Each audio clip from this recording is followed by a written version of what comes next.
देखो भाई, आपने 14 के 14 चैप्टर्स के नाम लिख लिए, ठीक है। अब इन 14 चैप्टर्स में आपको ये देखना है पहले कि आपको ऐसे कौन से टॉपिक्स हैं जो आते हैं और ऐसे कौन से टॉपिक्स हैं जो नहीं आते हैं। जो टॉपिक्स आप लोगों को आते हैं उनके ऊपर कर दो टिक कि भैया ये टॉपिक आता है। जो टॉपिक नहीं आता उसके ऊपर कर दो क्रॉस। जो टॉपिक नहीं आता उसके ऊपर कर दो क्रॉस, जो टॉपिक आता है उसके ऊपर कर दो टिक। फटाफट करेंगे। जो टॉपिक आता है उसके ऊपर टिक कर देंगे, जो टॉपिक नहीं आता उसके ऊपर क्रॉस मार देंगे। बता रहा हूं, आपने एक कर दिया, पहले इस तरीके से लगा दिया। अब आप ये देखो, जो टॉपिक आपको बहुत अच्छे से आता है कि सिर्फ एक बार रिवाइज मारना है और ये टॉपिक हो जाएगा, उस पर दोबारा टिक लगाएंगे, उस पर एक टिक और हो जाएगा। जैसे मान लीजिए आपने कहा गुडविल है, हो जाएगा, बहुत अच्छे से आता है, तो उस पर डबल टिक हो गया। यानी उसमें हमें सिर्फ रिवाइज मारना है, ज्यादा कुछ करने की जरूरत नहीं है। यानी जो टॉपिक बिल्कुल बहुत अच्छे से आता है उस पर क्या कर दोगे, डबल टिक कर दोगे। क्योंकि सर स्ट्रेटेजी जब भी काम करती है जब पहले आपको अपने बारे में पता हो कि हमें क्या आता है और क्या नहीं आता है, ठीक है। तो सबसे पहले आपने क्या किया, जो जो टॉपिक्स आपको लग रहे थे कि हाँ मुझे आते हैं उन पे टिक कर दिया, जो टॉपिक्स लग रहे थे आपको कि मुझे नहीं आते हैं उनको आपने क्रॉस मार दिया। फिर आपने जो टॉपिक्स लग रहा था कि बहुत अच्छे से आते हैं मेरे को, उस पर आपने क्या करना है, डबल टिक करना है। जैसे गुडविल, अरे सर ये तो हो जाएगा, बहुत छोटा चैप्टर है, हमें अच्छे से आता है, फॉर्मूला रिवाइज मारने हो जाएगा। उसके बाद सर दैट के हमने इतने सारे क्वेश्चन प्रैक्टिस कर रखे, रिटायरमेंट दैट ये तो सर अच्छे से आता है, एडमिशन में कभी कभी प्रॉब्लम हो जाती है पर ये हो जाता है हमसे। सर उसके बाद करें तो सर ये रेशियोज तो मैंने बहुत सारी प्रैक्टिस करी है, ये भी मेरे को बहुत अच्छे से आता है, लो जी ये डबल टिक हो गया। उसके बाद सर सीएफएस में थोड़ी सी दिक्कत है, बाकी कंपेरेटिव कॉमन साइंस मुझे अच्छे से आता है, बहुत छोटा सा टॉपिक है। तो आपने क्या किया, सबसे पहले एनालाइज कर लिया अपने बारे में कि आपको इन चैप्टर्स में से कौन से टॉपिक्स आते हैं और कौन से टॉपिक्स नहीं आते। एनालिसिस हो गई है, करो फटाफट सबके सब। चलिए अब आप एक काम कीजिए, यहां लिखिए नंबर ऑफ टॉपिक्स जो आपको आते हैं, नंबर ऑफ चैप्टर्स जो आपको आते हैं, नंबर ऑफ चैप्टर्स जो आपको बहुत अच्छे से आते हैं, और नंबर ऑफ चैप्टर्स या टॉपिक्स जो आपको बिल्कुल भी नहीं आते। देखो जी, यहां पर देखते हैं हम कि मुझे कितने टॉपिक्स आते हैं, 1 2 3। तो सर 3 टॉपिक जो ऐसे हैं जो कि मेरे को थोड़े कम आते हैं पर आते हैं, ठीक है, जिनके बारे में मैं आराम से कर सकता हूं। और ऐसे कितने टॉपिक्स हैं जो मुझको बहुत अच्छे से आते हैं, उन पर डबल टिक लगाया मैंने, तो उनको देख लेता हूं, 1 2 3 4 5 6। सर 6 टॉपिक्स ऐसे हैं जो मेरे को बहुत अच्छे से आते हैं, एक बार रिवाइज मारना और वो टॉपिक खत्म हो जाएंगे। अब ऐसे टॉपिक्स लिख लेते हैं जो टॉपिक्स हमें बिल्कुल भी नहीं आते। वो कितने हैं सर, 1 2 3 4।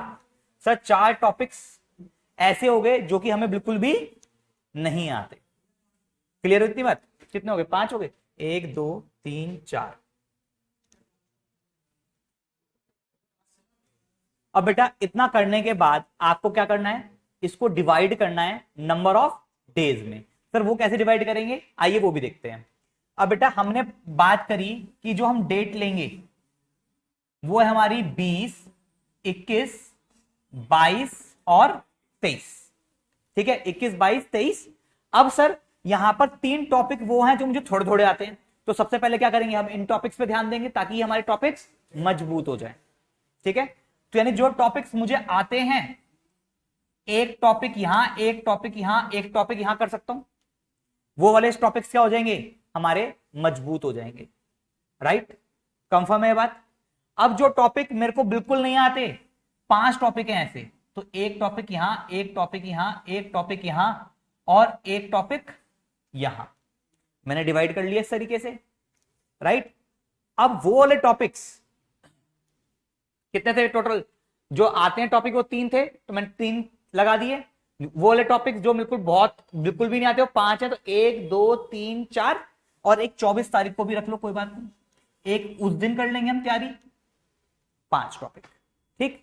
अब ऐसे टॉपिक्स जो बहुत अच्छे से आते हैं, जिनमें ज्यादा टाइम नहीं लगेगा, तो उसको हम क्या कर सकते हैं सर, यहां रखो, 1 2 3 4 और कितने हैं, 5। ठीक है, और एक यहीं पर।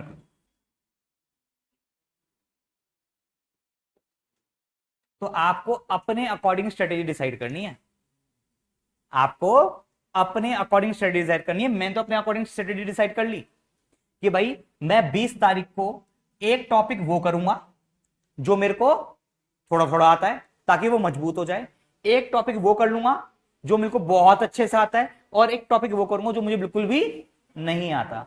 अब सर इसको डिसाइड कैसे करें? देखो, सबसे पहले कौन सा टॉपिक करें? सर देखो, जब भी हम पढ़ने बैठते हैं हमारे साथ प्रॉब्लम क्या होती है? तो प्रॉब्लम ये होती है हम बहुत जल्दी डिमोटिवेट हो जाते हैं, है ना। हमने आधा घंटा बैठ के खोली बुक, अरे यार ये तो आता ही नहीं है, हो ही नहीं रहा। तो उसके लिए क्या करना है सर? उसके लिए स्ट्रेटेजी क्या है?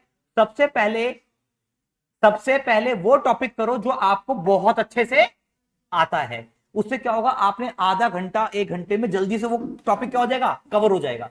तो आपको एक अंदर से कॉन्फिडेंस आएगा कि यार ये टॉपिक आता था, ये कंफर्म हो गया, अब इसको मुझे दोबारा देखने की जरूरत नहीं है जिस तरीके से मैं अब देख रहा था, राइट। तो यानी पहली प्रेफरेंस किसको देनी है? ऐसे टॉपिक्स जो आपको बहुत अच्छे से आते हैं। फिर दूसरी प्रेफरेंस उनको दो जो आपको थोड़े कम आते हैं।